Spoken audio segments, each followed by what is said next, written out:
hello friends आबेली लाल चाहर लगत এনেদৰে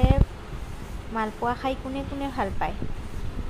মোৰ কিন্তু বহুত ভাল লাগে আৰু আজি হঠাৎকে মনত পৰিল যে চাহেৰে মালপোৱা খাওঁ আবেলি টাইমখিনিত তো গতিকে মই একে দৌৰে গৈ পালো পাকঘৰ আৰু তাত গৈ এনেদৰে ময়দা চেনি নিমখ আৰু তাৰ লগত বেকিং পাউডাৰ মিহলাই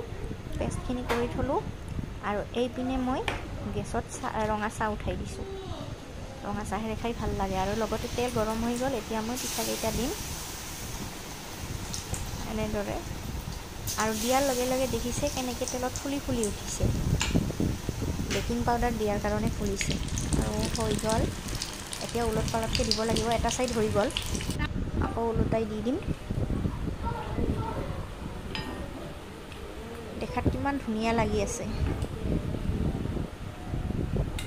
এইকেইটা অকণমান জলিল ভিডিঅ' বনাব গৈ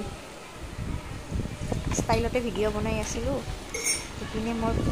মালপোৱা ফুটি গ'ল গমেই নাপাওঁ বনোৱাটো টাইম লাগে ইফালে খাব মন যাই আছে চাহখিনিও হ'ল এইখিনি সোনকালে হ'লেহে হ'ল আৰু এয়া আমাৰ মালপোৱা হৈ গ'ল ৰেডি আৰু লগতে একাপ ৰঙা চাহ খাই চাবচোন ইমান ভাল লাগে ৰঙা চাহেৰে আবেলি খাই